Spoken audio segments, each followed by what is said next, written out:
Ferrari looked fast in Austria. That is exactly why this is so dangerous. Leclerc started second. Hamilton started third. 2 Ferraris inside the top 3. On paper, that should have meant pressure, control, and a real shot at victory. But then the race began, and the truth came out.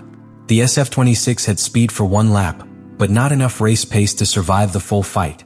The tires faded. The strategy narrowed. The straight-line weakness returned. The corner performance did not rescue them. And suddenly, Ferrari's strongest Saturday became a painful Sunday collapse. This is huge news for Hamilton and Leclerc because it reveals the problem every driver fears. A car can be fast but still not be complete. Hamilton had just won in Spain. Leclerc had just put Ferrari on the front row. The momentum looked real. But Austria exposed the hidden gap between Ferrari's promise and Ferrari's reality. And if the team cannot fix that gap before Spa, Monza, and Las Vegas, then this was not just one bad Grand Prix. It was the first warning that Ferrari's championship dream may be built on a car that only works when the track is kind. Subscribe to the channel. Austria was supposed to confirm the dream. That is why the collapse felt so loud. Because Ferrari did not arrive at the Red Bull Ring looking like a team with no hope. They arrived with momentum. They arrived with belief. They arrived with the emotional force of Hamilton's victory in Spain still fresh in everyone's mind. That one mattered. It was not just another result.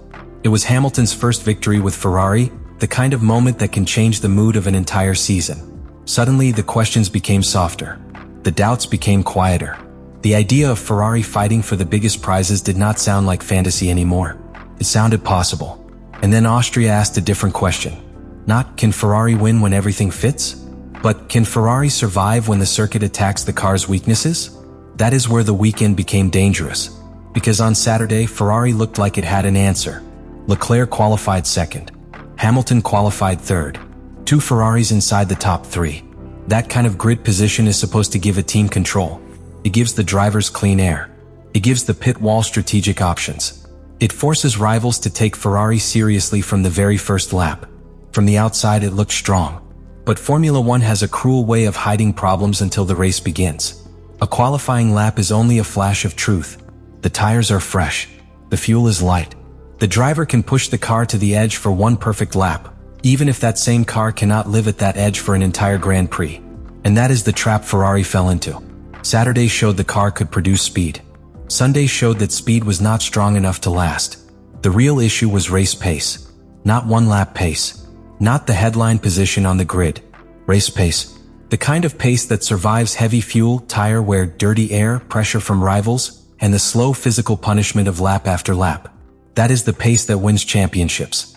That is the pace that gives a driver confidence after the first stint, not just before the lights go out. And in Austria, Ferrari did not show enough of it. That is huge news for Hamilton and Leclerc because both drivers had done enough to make the weekend feel alive. Leclerc put the car on the front row. Hamilton placed himself right behind him. The opportunity was there. The stage was set. But the car could not protect the opportunity. That is the painful part.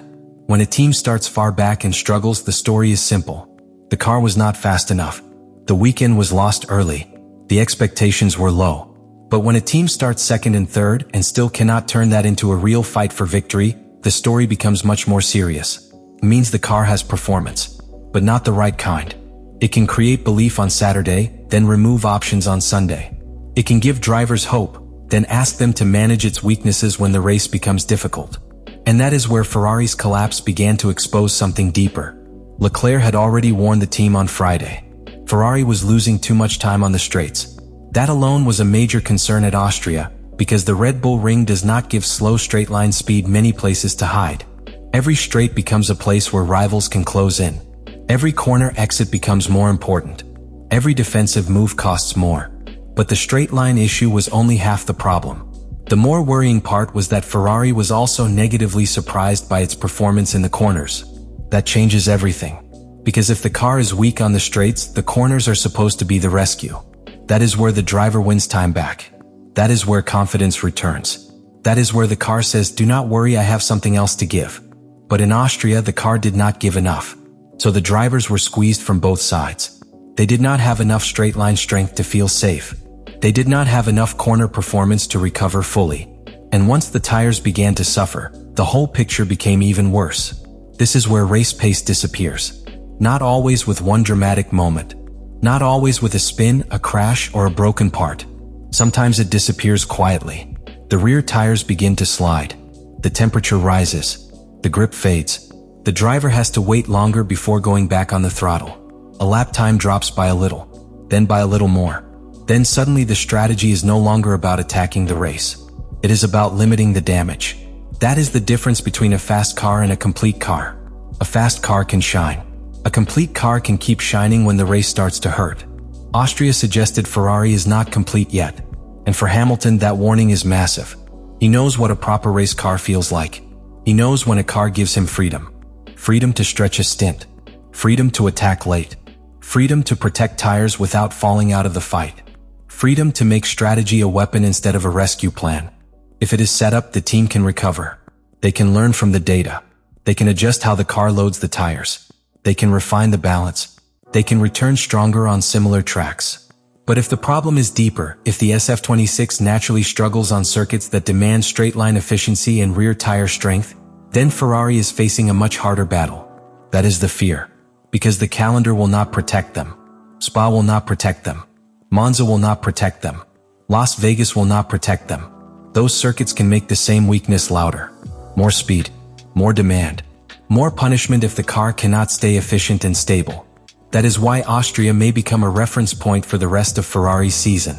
Not because it was the worst result imaginable, but because it explained too much. It explained why qualifying was not enough. It explained why tire wear mattered from Friday onward. It explained why the ADUO step did not transform the weekend. It explained why the drivers could put the car in strong positions, but still not have the Sunday strength to control the race. And it explained why Ferrari's biggest enemy may not be one rival team. It may be inconsistency. A car that wins in Spain, then suffers in Austria, creates a different kind of pressure. Because the team knows victory is possible. The drivers know the pace exists somewhere. The fans know the dream is not fake. But the problem is not whether the car can be good. The problem is whether it can be good often enough. That is what decides championships. Not the peak, the repeat. A single victory can change headlines. Repeatable race pace changes history. And right now, Ferrari still has to prove it can repeat. For Hamilton, this is personal because he joined Ferrari for more than isolated glory. A win in Spain is powerful, but his legacy in red depends on whether Ferrari can turn flashes into a sustained fight. He needs a car that lets his racecraft matter at the front, not one that forces him into tire preservation before the real fight begins. For Leclerc, it is just as personal. He has already given Ferrari years of speed, loyalty, and qualifying magic.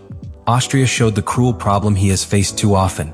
He can create the opportunity, but Ferrari must create the race car that protects it. That is why the next phase of the season becomes so important. Ferrari does not simply need to bring more parts. It needs to bring answers. Answers that show up in race pace. Answers that protect tires. Answers that reduce vulnerability on straights. Answers that make Sunday match Saturday. Because until Sunday matches Saturday, Ferrari's season will keep living with a dangerous contradiction. The car can look like a contender, then race like a compromise.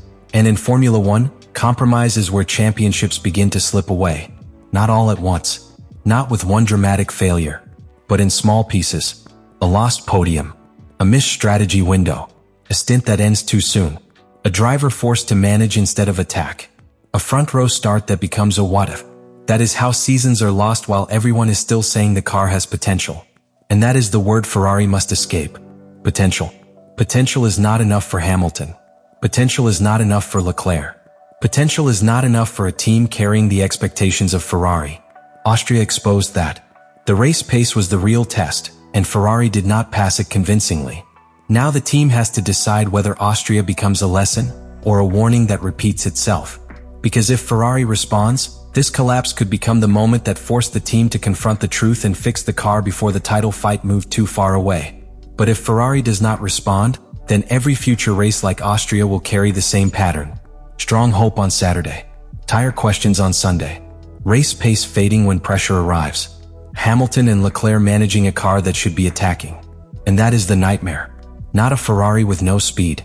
A Ferrari with speed that cannot last.